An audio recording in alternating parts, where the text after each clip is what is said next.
what you see in there is bubbles coming off of my AUPD wire in hydrogen peroxide, and the wire itself is making more hydrogen peroxide through catalytic reaction. There's the structure of the metal's crystal crystallization has hoppers dished in places that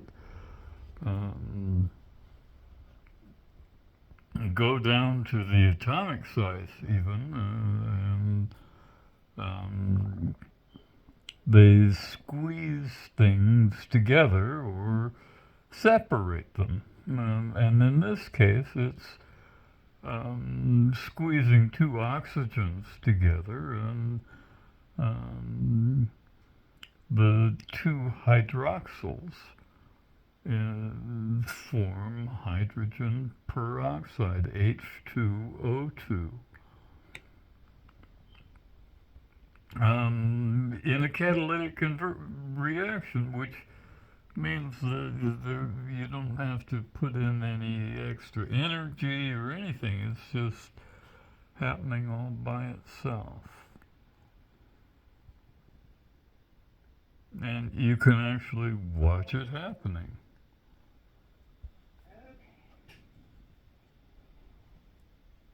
Are you talking to me? No, I'm doing a video. Sorry. And that's why the bubbles are starting to come up there. That's what that is. And that's kind of why it's hazy in there. It's just clear peroxide. Until I put it on the wire, and it started blowing bubbles. And it will continue to do so until it reaches a saturation point, and I'm not sure where that is, about 12% or something, I think. 12% peroxide. And peroxide is not like water with an extra oxygen.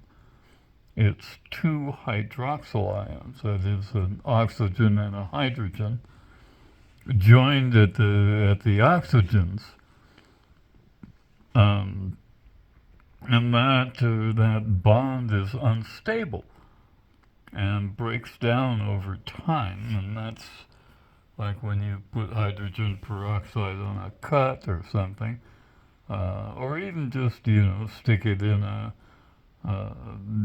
spill a little bit on your counter or whatever.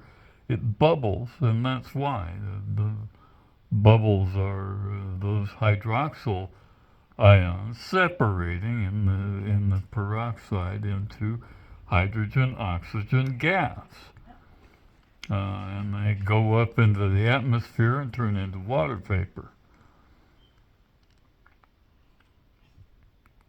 Bind with another hydrogen, and then there you are. It's water.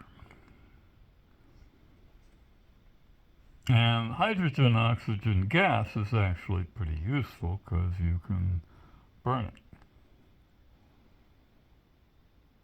So this is a kind of a useful process. This is not something that to sneeze about.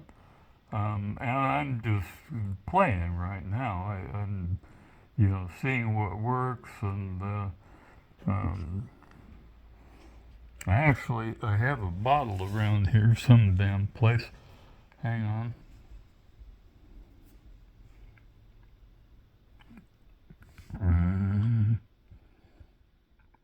So I have a bottle made out of AUPD that it might be real interesting to put it in, and I was going to do that tonight, but I wanted to kind of watch and see what it was doing first. But what I'm going to do is put one of these on the end, once I start the process, and we'll see how much it blows the thing up. Because the stuff off gases over time, and does so until the atmosphere it's in. Like if you have a closed bottle, it stops doing it once it reaches a saturation point. So I want to kind of see where that is. I haven't figured out how to actually check what percentage it is yet, but I will. I do know how to make it to separate the hydrogen oxygen gas with platinum, right? And platinum breaks those two hydroxyl ions into hydrogen oxygen gas all by itself as a catalytic reaction. So I can make hydrogen peroxide with this and split hydrogen peroxide with the platinum down inside of one of these or inside of a bottle, and then have like the ground attached on this side, and I can just attach it to the bottle, right? I don't have to go into the liquid. And I can attach the anode to the other bottle, to another bottle, and put a siphon in between them. And then I can pull hydrogen off of one side and oxygen off of this side, the negative side. But I don't know yet. I don't know. I'm just playing. But anyway, you run a charge through it and kind of increase the amount of energy being exchanged there, and make more hydrogen peroxide on one side, and with the siphon it's shared to the other bottle, and that hydrogen peroxide goes over into the other bottle, and you got an anode and a cathode, and one side's making hydrogen and one side's making oxygen. And so, if you want to go to space, it's a nice way to have, oxygen in your atmosphere. Among others, I've got some other plans for that, but we'll get there. We'll get there.